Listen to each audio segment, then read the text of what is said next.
नमस्कार, मैं हूं मनोज मनु। मुद्दे की बात में आपका स्वागत है। आज सबसे पहले हम बात करेंगे पंडित धीरेंद्र कृष्ण शास्त्री की।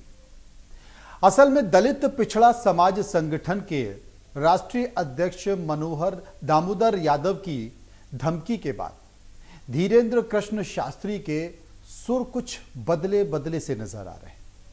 आखिर क्यों, इस पर विस्तार से बात करेंगे। उसके बाद मैं आपको सीधे ले चलूंगा सीधी और सिंगरौली। सीधी की, जहां पर बात करेंगे सिविल सर्जन डॉक्टर एस.बी. खरे के मुंह पर शिवसेना के कार्यकर्ताओं ने कालिख पोत दी है। उसके बाद सिंगरौली, जैसे मैंने कहा कि सिंगरौली के सांसद हैं, सीधी के सांसद हैं डॉक्टर राजेश मिश्रा। आज उन्होंने धरना दे दिया। था तो धरना, लेकिन उसे हम हवन के तौर पर देखें, बाधा निवारण हवन इसका नाम दिया गया। ऐसा क्यों कहा गया, इस पर भी बात करेंगे।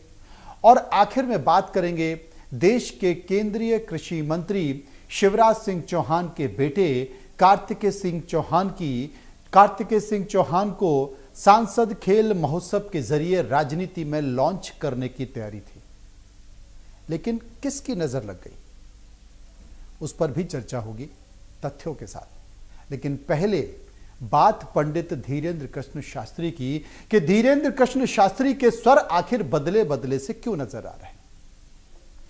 हुआ यूं कि दलित पिछड़ा समाज संगठन के राष्ट्रीय अध्यक्ष दामोदर यादव और बागेश्वर धाम के पंडित धीरेंद्र कृष्ण शास्त्री के बीच विवाद हुआ, और विवाद इस करतर तक जा पहुंचा कि दामोदर यादव की ओर से उनकी सनातन हिंदू यात्रा का विरोध कर दिया गया। उसे रोकने की मांग कर दी गई। इसे रोकने के लिए हाईकोर्ट में भी याचिका दायर कर दी गई और राष्ट्रपति को भी एक ज्ञापन भेज दिया गया।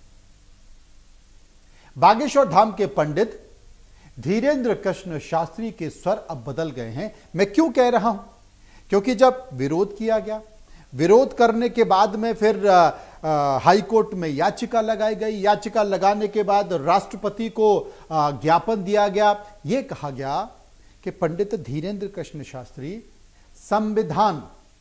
संविधान के खिलाफ जाकर काम कर रहे हैं, क्योंकि धीरेंद्र शास्त्री 7 नवंबर से 16 नवंबर तक दिल्ली से वृंदावन तक करीब 170 किलोमीटर की लंबी सनातन हिंदू एकता यात्रा निकालने जा रहे हैं, जिसका विरोध कर रहा है समाज।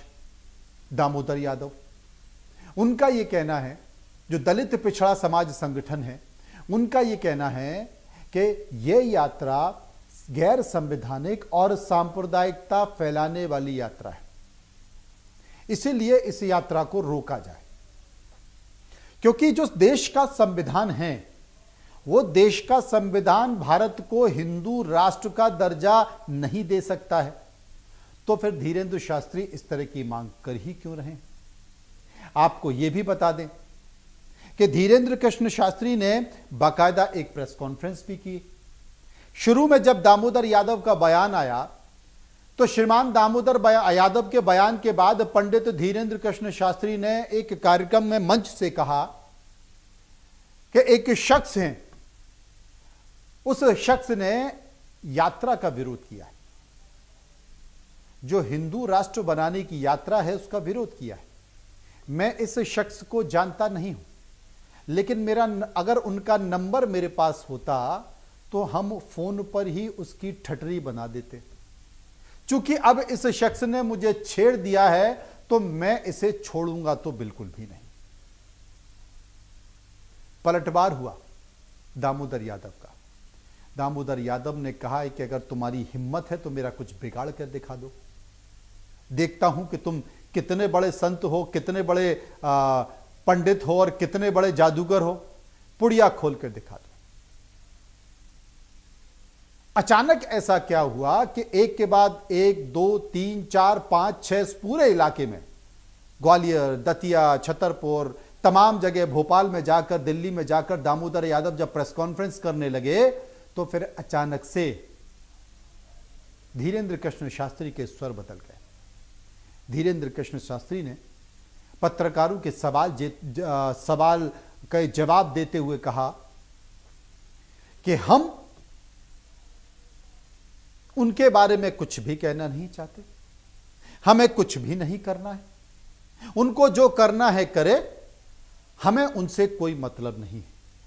यानी कि छेड़ोगे तो अब हम छोड़ेंगे नहीं का जिक्र करने वाले पंडित धीरेन्द्र कृष्ण शास्त्री के स्वर बदल गए हैं और वो कहने लगे हैं कि हमें अब कुछ नहीं करना है। सुन लीजिए किसकी क्या बातें। बागेश्वर धाम के एक शास्त्री हैं धीरेन्द्र शास्त्री, वो एक यात्रा पहले निकाल चुके थे और फिर से एक यात्रा निकाल रहे हैं जिसको उन्होंने नाम हिंदू एकता यात्रा का दिया है। सनातन एकता, हिंदू एकता इस तरह का कुछ दिया है। असल में वो स्पष्ट तौर पे ये कह रहे हैं कि हम हिंदू राष्ट्र बनाने को लेकर ये यात्रा कर रहे हैं। मेरा स्पष्ट इसमें कहना है दलित पिछड़ा समाज संगठन का भी और हमारे आज़ाद समाज पार्टी भीम आर्मी के सभी साथियों का कि ये देश धर्मनिरपेक्ष देश है भारत के संविधान के अनुसार। तो इसलिए इस देश को अगर किसी एक धर्म का बनाने की कोई यात्रा करता है तो वो गैर संवैधानिक भी है और निश्चित रूप से धीरेन्द्र शास्त्री तो फिर इस देश में सांप्रदायिकता फैलाने का प्रयास भी कर रहे हैं। इसलिए हमारे दलित पिछड़ा समाज संगठन ने पिछली 20 तारीख को, आज से लगभग 11 दिन पहले, महामहिम राष्ट्रपति को चिट्ठी लिखी थी, उनको मेल भी किया था और उनसे आग्रह किया था कि इस यात्रा को रोका जाए। उसके बाद उनको मेल किया, उसके बाद फिर 3 दिन 4 दिन पहले फिर से हमने रिमाइंडर किया। अगर राष्ट्रपति जी से कल तक परसों तक कोई उत्तर आ जाता है तो, क्योंकि अब ये नेशनल मीडिया भी दिखा रही है, तो मुझे लगता है कि शायद राष्ट्रपति के यहाँ से कोई ना कोई एक्शन हो। अगर नहीं होता है तो सोमवार को हम लोग कोर्ट जा रहे हैं यात्रा को रुकवाने के लिए। धीरेन्द्र को मैं एक संत नहीं मानता, और संत इसलिए नहीं मानता क्योंकि कोई संत, परसों धीरेन्द्र शास्त्री ने हरियाणा में एक मंच पे मुझे गालियां देने का काम किया और मुझे मारने की धमकी दे रहा है, आडंबर और पाखंड फैलाने का काम कर रहा है। इसको तत्काल प्रभाव से न सिर्फ इसकी यात्रा बल्कि इसकी कथाएं भी बैन होना चाहिए, क्योंकि धार्मिक कथाओं के माध्यम से ये उन्माद फैलाने का काम कर रहा है। धीरेन्द्र शास्त्री, आडंबरी धीरेन्द्र शास्त्री, पाखंडी धीरेन्द्र शास्त्री, संविधान विरोधी धीरेन्द्र शास्त्री, इस बात का जवाब दो। मुझे पता नहीं था कि तुम भूमाफिया भी हो, और अगर भूमाफिया नहीं हो तो जरा बताओ, डबरा में जिस मंदिर का उद्घाटन करने जा रहे हो, जो 100-125 एकड़ पे मंदिर बना है, वो जमीन कहां से आई? जिन श्रीमान ने वो मंदिर बनवाया उनसे भी पूछ रहा हूं, मेरे जिले के हैं, बताओ वो जमीन कहां से आई? शुगर मिल हुआ करता था, उस शुगर मिल के में किसानों का करोड़ों रुपया खाया है, और शुगर मिल को वो जमीन सरकार ने लीज पे दी थी। और अगर सरकार ने किसी जमीन को लीज पे दिया है तो क्या वो जमीन वो व्यक्ति जिसको लीज पे मिली है किसी दूसरे को दान में दे सकता है? कंपनी एक्ट के हिसाब से नहीं दे सकता है। तो कैसे 2 भाई हैं जो शुगर मिल के मालिक थे, एक भाई से दान पत्र लिखवा लिया गया और दूसरे भाई ने मुख्यमंत्री को शिकायत की है। जब हम तिवारी जी बैठे थे तो एक न्यूज चली, एक कोई बहुत बड़े महापुरुष हैं, उन्होंने कहा बागेश्वर बाबा की पदयात्रा नहीं करने देंगे, सुप्रीम कोर्ट जाएंगे। हाँ, कल के ही ना, कल के ही, अब उनका नाम तो हम भूल गए। उन्होंने राष्ट्रपति जी को पत्र लिख के कहा है कि बाबा की पदयात्रा आएगी तो हम लोग रोकेंगे और सुप्रीम कोर्ट जाएंगे। अब हमारे पास उनका मोबाइल नंबर नहीं है, नहीं तो हम ठटरी तो पहले फोन से बाहर थे। उन्हें ये पता ही नहीं है कि हम बहुत टेढ़े आदमी हैं। पहली बात तो तुम्हें छेड़ना नहीं चाहिए, और छेड़ा है तो अपन छोड़ेंगे भी नहीं बेटे। देखिए, हमें उनके बारे में किसी भी विषय का पता नहीं है। उन्होंने विरोध किया, हमने वो वीडियो देखा, हमें इससे कोई बुराई भी नहीं है। सबको अपनी अपनी बात कहने का अधिकार है, सबको अपने अपने हिसाब से अपनी बात रखने का अधिकार है। जो हिंदूवादी हैं, यदि हिंदू एकता चाहते हैं तो वो हमारा सहयोग करें, यदि हिंदू एकता नहीं चाहते हैं तो आप हमारा सहयोग ना भी करें, कोई दिक्कत, हम उनको जवाब नहीं देंगे। इस देश का एक एक हिंदू बच्चा उनको जवाब देगा। ये हमारा दायित्व नहीं, हिंदुओं का दायित्व है, क्योंकि हम हिंदुओं की लड़ाई लड़ रहे हैं, हमारी निजी कोई लड़ाई नहीं है। ना हमने किसी के बैल छोड़े, ना हमने किसी का कोई अपराध किया है, ना हम किसी को भला बुरा कहते, ना किसी मजहब को भला बुरा कहते, ना हम इस्लाम के विरोधी, ना ईसाइयों के विरोधी, हम सिर्फ, ना हम जातियां मिटाने की बात कह रहे हैं, ना हम कुछ। यदि उनको लगता है कि हम गलत हैं तो शायद वो कह रहे होंगे कि हम गलत हैं, लेकिन उसमें हम ये कहेंगे कि उनको जवाब हम नहीं देंगे। एक एक हिंदू बच्चा उनको जवाब दे, यदि हम गलत हैं तो हमारा विरोध करें, और यदि वो गलत है तो उनका विरोध। बाकी हम उनको यही कहेंगे, भैया आप हमारी विचारधारा को समझ लोगे तो शायद आप, हमारी लड़ाई है अधिकार की, हमारी लड़ाई है हिंदुओं के एकता की।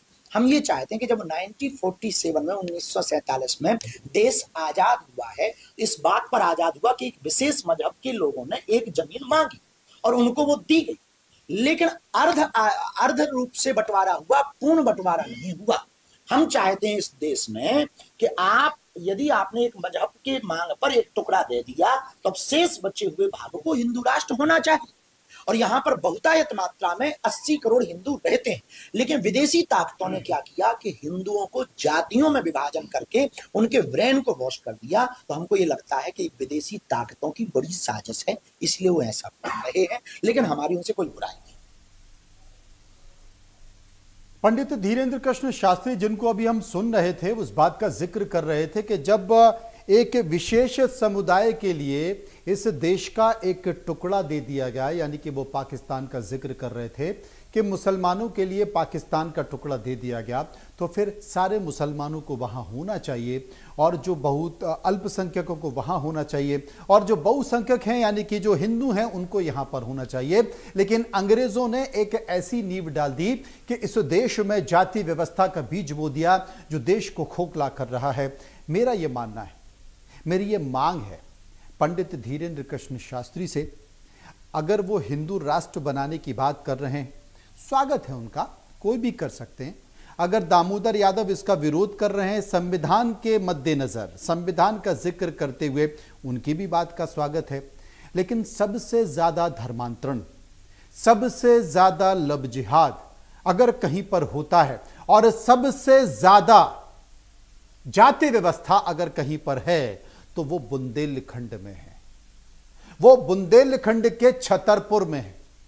मैं पंडित धीरेन्द्र कृष्ण शास्त्री से मांग करूंगा कि सबसे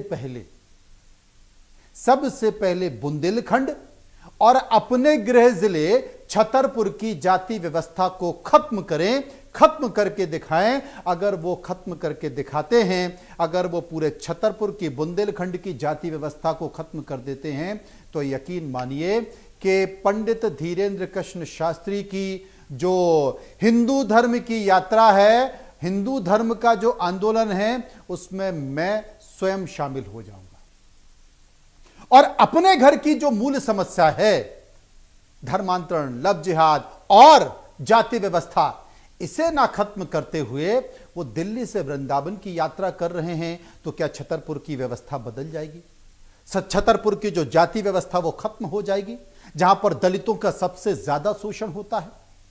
सबसे ज्यादा शोषण अगर कहीं पर होता है दलितों का और निचली जाति के लोगों का, वो बुंदेलखंड में होता है। यकीन मानिए आज भी जो सवर्ण लोगों के जो रहने वाले इलाके हैं, जो कॉलोनियां हैं, उनके घर हैं, उनके सामने से जूते पहनकर, चप्पल पहनकर दलित लोग जा नहीं सकते हैं, उनकी बारातें नहीं निकल सकती हैं। चंद दिन पहले एक दलित की बारात निकली थी तो उसके ऊपर पत्थर फेंके गए थे, उसका विरोध किया गया था कि तुम यह बारात कैसे निकाल सकते हो, घोड़े पर बैठ के कैसे जा सकते हो। मेरा निवेदन पंडित धीरेन्द्र कृष्ण शास्त्री से है, वो तो जादूगर हैं, उनकी सीधे ईश्वर से बात होती है। अगर वो सबसे पहले छतरपुर, जो कि उनका गृह जिला है, बुंदेलखंड की जाति व्यवस्था को अगर वो खत्म कर दें, तो मैं उन्हें सलाम करूंगा, मैं उनके आगे नतमस्तक हो जाऊंगा। वरना मैं मानूंगा कि वो एक राजनीतिक एजेंडे पर काम कर रहे हैं, मैं मानूंगा कि सिर्फ अपने प्रचार प्रसार के लिए ऐसा कर रहे हैं। और देश में अगर इस बात को लेकर चर्चा हो रही है तो उन्हें इसका जवाब देना होगा, क्योंकि वो इस जवाब से पीछा नहीं छुड़ा सकते थे।